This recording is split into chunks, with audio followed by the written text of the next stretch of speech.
충남 지역에 장마 전선이 근접하면서 지난 4일부터 5일 오전까지 최대 115mm의 많은 비가 쏟아졌습니다. 호우에 따른 지역별 피해 상황을 알아봤습니다. 청년 유출 문제가 점점 심각해지고 있는 가운데 청년 유출을 막기 위해 지자체마다 다양한 청년 정책들을 추진하고 있습니다. 각 지자체 정책 살펴봤습니다.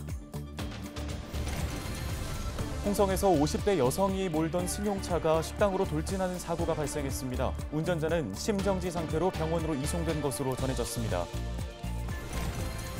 직장에서 불법 마약류인 대마를 키워 섭취한 태국 국적 불법 체류자 5명이 경찰에 붙잡혔습니다. 경찰은 추가 범행 여부 등을 조사 중입니다.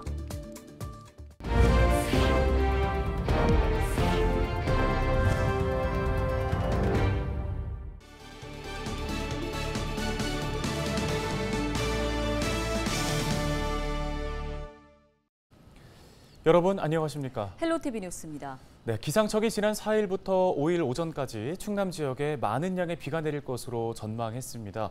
주민들은 밤사이 긴장의 끈을 놓지 못했는데요. 네, 취재 기자를 연결해서 보다 자세한 소식 들어보겠습니다. 정호석 기자, 현재 충남 지역 강수량 어떻습니까? 네, 기상청은 4일부터 5일 오전까지 최대 150mm 이상의 많은 비가 쏟아질 것으로 예상했는데요. 한때 충남 전역에 호우특보가 내려지기도 했습니다. 시간당 많게는 30mm 이상의 비가 쏟아졌지만 다행히 기상청 예보보다는 적었습니다. 4일부터 5일 새벽 6시까지 지역별 누적 강수량은 청양이 115mm로 가장 많았고 계룡과 부여가 각각 98mm와 97mm로 뒤를 이었습니다. 서산과 당진 등 7개 시군에 90mm 이상의 많은 비가 내렸으며 충남 지역 모두 70mm 이상의 강수량을 기록했습니다. 5일 새벽 3시 30분 기준 충남 전역에 내려진 호우특보는 모두 해제됐습니다. 네, 강수량 보면은 짧은 시간 안에 적지 않은 비가 내렸는데요. 호우 피해 관련 소식은 없었습니까? 네, 충남에서는 20건의 호우 피해 신고가 잇따랐습니다. 유형별로는 나무 쓰러짐이 14건으로 가장 많았고 주택 침수가 2건으로 뒤를 이었습니다. 또 도로 침수와 토사 유출, 간판 떨어짐과 지붕 파손도 각각 1건씩 발생했는데요. 다행히 인명 피해는 없었습니다. 지역별로는 천안과 예산이 각각 3건으로 가장 많은 피해가 발생했으며 당진과 홍성, 태안 등 5개 지역에서 각각 2건의 피해가 잇따랐습니다. 기상청은 바다에 풍랑주의보가 발효됐고 일부 지역에는 순간 풍속, 초당 18m의 강한 바람이 불 수 있다며 시설물과 안전관리에 유의해달라고 당부했습니다. 네, 알겠습니다. 여기까지 듣겠습니다. 보도국 정호석 기자였습니다.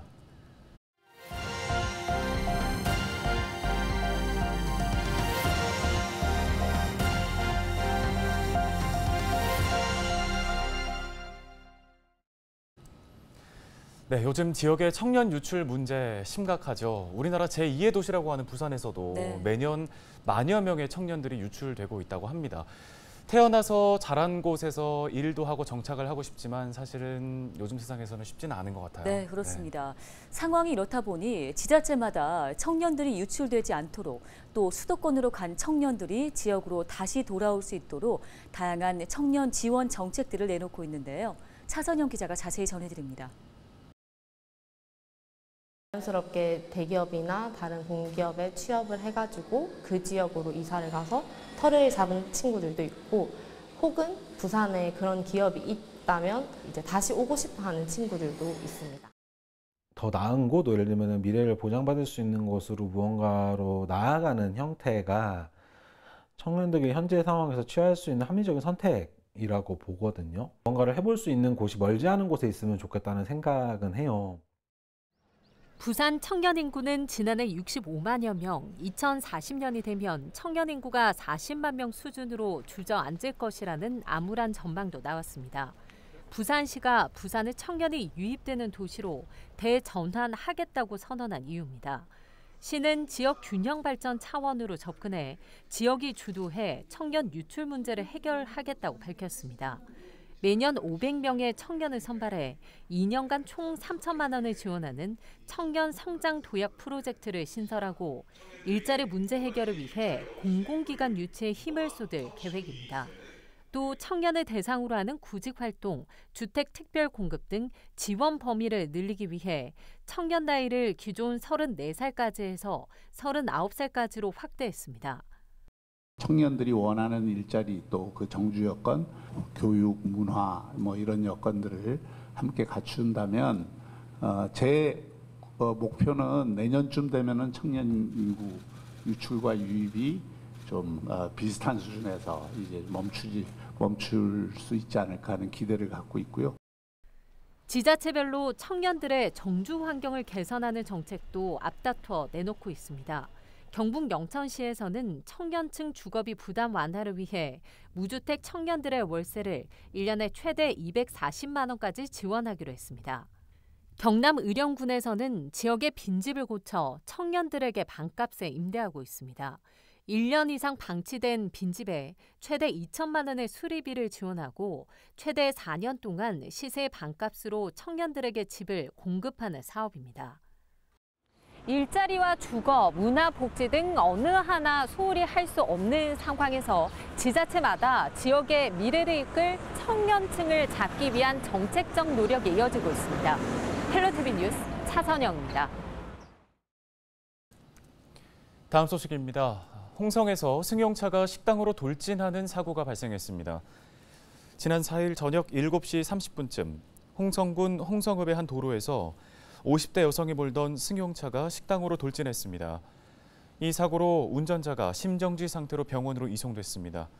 경찰과 소방당국은 차량이 가게 기둥을 들이받았다는 목격자의 진술 등을 토대로 자세한 사고 경위를 조사하고 있습니다. 대마를 불법으로 경작한 혐의로 태국 국적 불법 체류자 5명이 경찰에 붙잡혔습니다. 이들은 최근까지 근무하던 보령의 한 수산물 냉동공장 앞 텃밭에서 대마 5주를 불법으로 경작하고 먹은 혐의를 받고 있습니다. 보령해양경찰서는 지난달 29일 압수수색 영장을 발부받아 텃밭 외에도 스티로폼 화분 등을 이용해 대마를 키운 사실을 확인했습니다. 해경은 수사가 끝나는 대로 이들의 신병을 출입국 외국인 사무소로 인계하고 검찰에 불구속 송치할 예정입니다.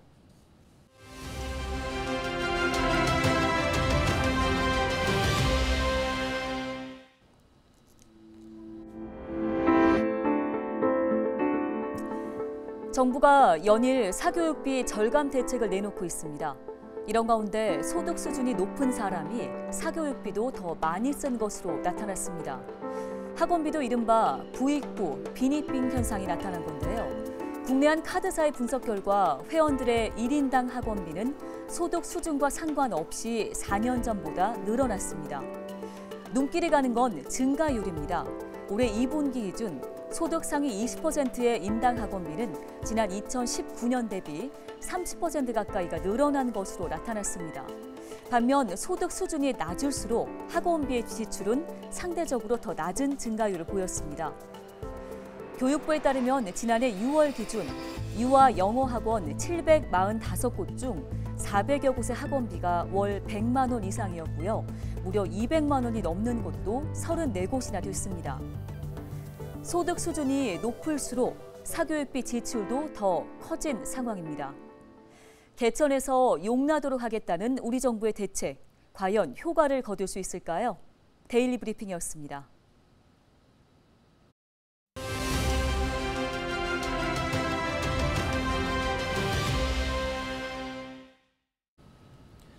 충남도가 수산자원 보호를 위해서 7월 한 달 동안 세목망 사용 등 불법 어업행위에 대한 특별 단속을 실시합니다. 네, 충남도 수산자원과 전원정 주무관 전화 연결해서 관련 이야기 나눠보겠습니다. 안녕하십니까? 네, 안녕하세요. 충청남도 수산자원과에서 근무하는 전원정 주무관이라고 합니다. 예, 주무관님. 먼저 이번 특별 단속 추진 어떻게 시작하게 됐는지 좀 설명해 주실까요? 네.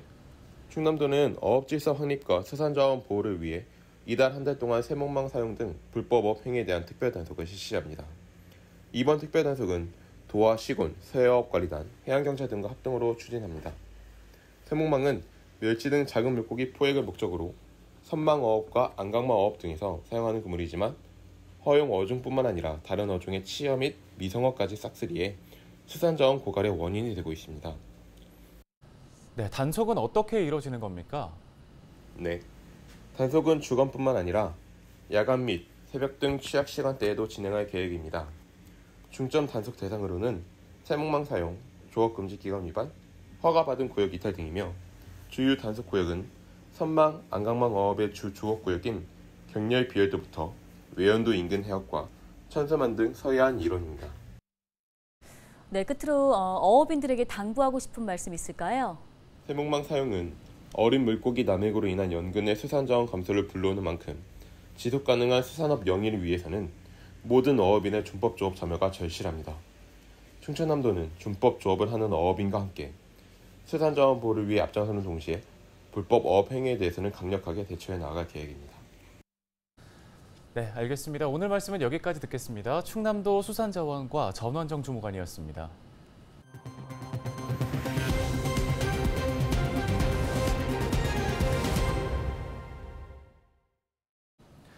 다음 소식입니다. 예당호에 생태 수로와 생태 체험장 등이 조성됩니다. 충남도는 환경부의 생태 수로 조성 공모사업에 선정돼 55억 원을 확보했다고 밝혔습니다. 충남도는 내년까지 예당호 일원에 3만 3천 제곱미터 규모의 생태 수로와 생태 숲, 생태 체험장과 정화 습지 등을 조성할 계획인데요. 이번 사업은 하수 처리 시설 주변에 자연 기반 해법을 활용한 수로를 조성해 수질을 개선하기 위해 추진됩니다. 가정폭력 현장에 출동한 경찰이 2살 배기 출생 미신고 아동을 발견했습니다. 천안 동남경찰서는 지난달 24일 천안의 한 가정집에서 출생 신고가 되지 않은 유아를 발견했다고 4일 밝혔습니다. 가정폭력 신고를 받고 출동한 경찰은 아이의 인적 사항을 확인하는 과정에서 출생 미신고 사실을 알게 된 것으로 전해졌습니다. 다행히 아이에게 신체적 학대 흔적은 없는 것으로 전해졌지만 결핵과 B형 간염 등의 예방접종은 하지 못한 것으로 알려졌습니다. 경찰은 아동 유기 방임 혐의로 40대 친모와 50대 친부를 입건한 상태입니다.